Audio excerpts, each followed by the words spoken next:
구인사라는 이 절이 좀 독특한 게 이게 기존에 있어 왔던 게 아니고 그 시절 그 당시에는 좀 독특하게 이게 성장 발전해 왔던 곳이라서, 그러니까 처음에 이제 이분이 상월원각 조사 스님이 구인사가 있는 지금 단양 소백산 백자리라는 곳에 자리를 잡았을 때에 그 뭐 절을 만들어 놓고 불상을 만들어 놓고 뭐 이렇게 시작을 한 게 아니고 초가삼간에 온막을 만들어 놓고 거기에 들어와서 생활을 시작하셨던 거였다고.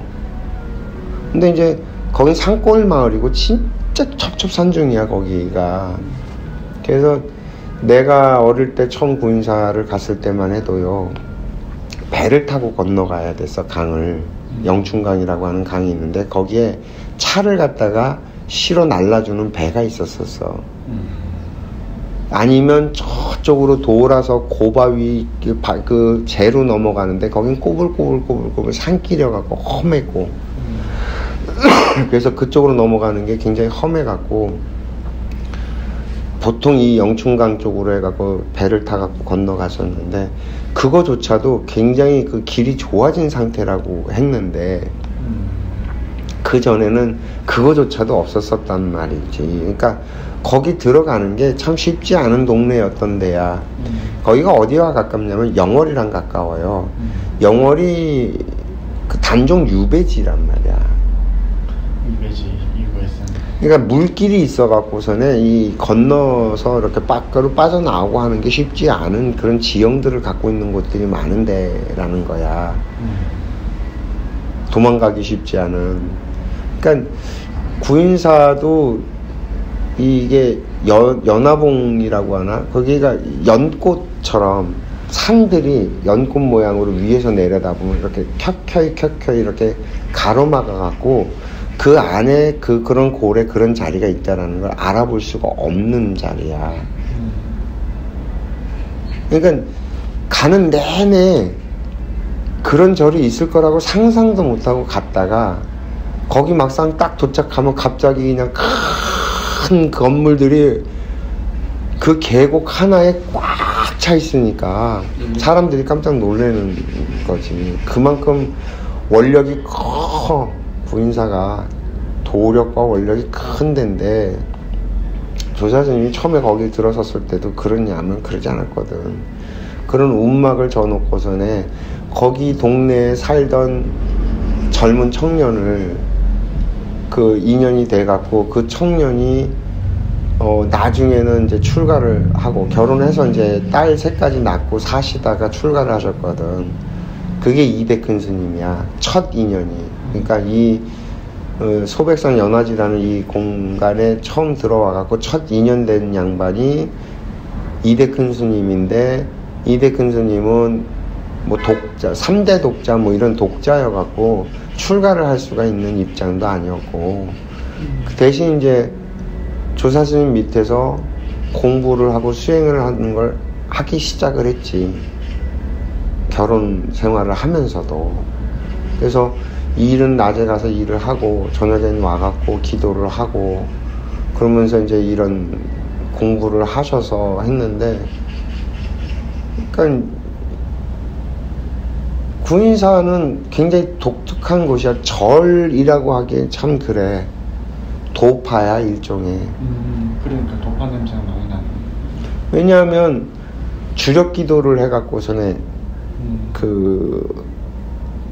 도를 닦는 데거든. 그러니까 조사스님 자체가 그 천수관음 대다란인가 뭐 하여튼 내가 기억이 정확하진 않은데 신묘장구 대다란이나 뭐 이런 것들을 갖다가 주력으로 하면서 읊어갖고 거기서 이제 영통이 오고 신통이 오고 그러면서 도력이 쌓이고 그러면서 이제 이 공부를 올라가신 양반이기 때문에, 그러면서 이제 도력이 세지고 원력이 세지면서 구인사라는 곳에 사람들이 몰려오기 시작을 하고 이렇게 한 건데, 그 이제 스승 같은 경우도 그 스승 뵙기 전에 꿈속에서 현몽으로 스승을 본 사람들이 굉장히 많아.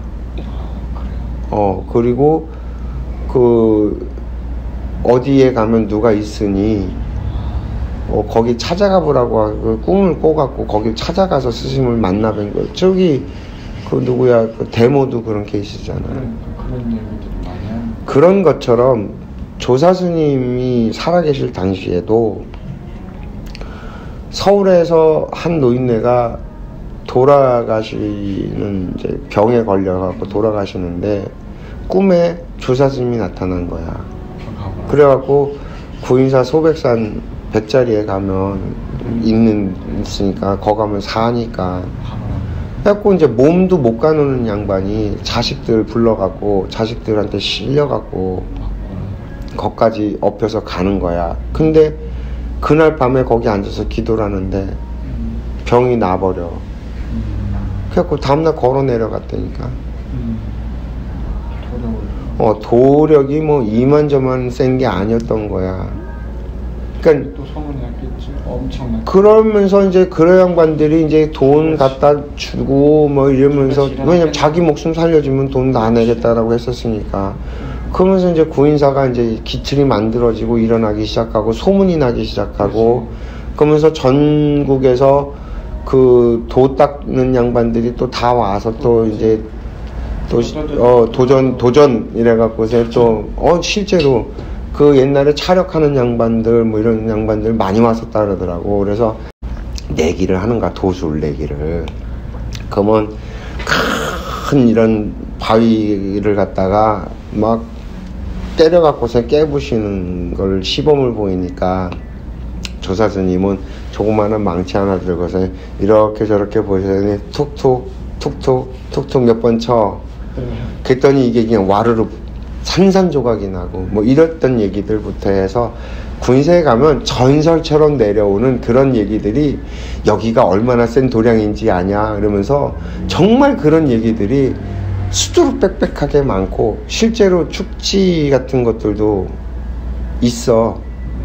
근데 이 축지가 사람들이 좀 착각을 하는데, 내가 이제 경험을 해본 게 바로는 뭐냐면 뒤에서 이렇게 신장들이 이렇게 실려가 기운이 실려서 쉽게 타 슬렁슬렁 걸어가는데 힘이 안 들게 걸어. 산을 타면. 그래서 나는 그런 경험들이 있거든. 20대 30대 얼마나 기운이 뻗칠 때야 막 체력적으로 최고일 때인데 산을 타는데 웬걸 못 쫓아가. 노인네를 60 넘은 노인네를 못 쫓아가는 거야. 그냥 그 양반 뒷짐짓고 슬렁슬렁 가.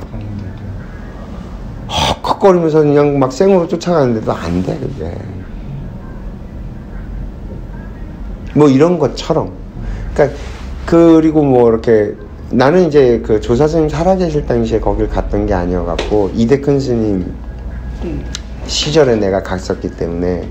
그럼 이제 그때 당시에 또 이제 초창기 때 이대큰 스님 되고 초창기 때 이제 일어났던 이런 뭐 얘기들 하면 누가 이렇게 이제 거기는 도량이 이렇게 크게 만들어져 갖고 그냥 방 하나에 여신도들 다 때려 들어가고 위층에는 남신도들 이렇게 또 다 때려 들어가고 이런 방들이 5층짜리 건물들이 수두룩빽빽하게 많거든.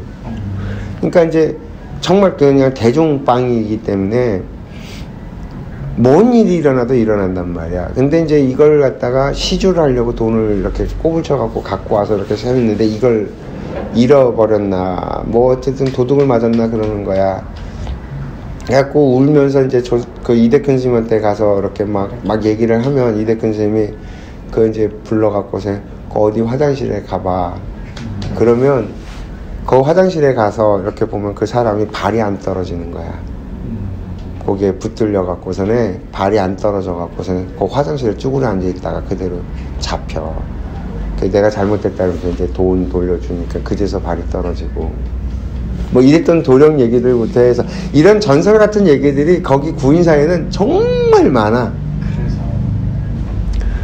아버지도 거기서 신도회장을 갖다 10몇 년씩 했기 때문에 그런 일들이 진짜 아버지도 참 그 원력이 크신 분이야.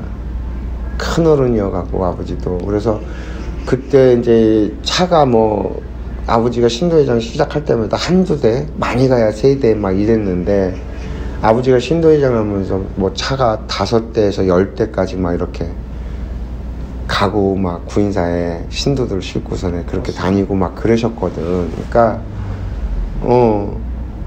그런 데가 구인사야.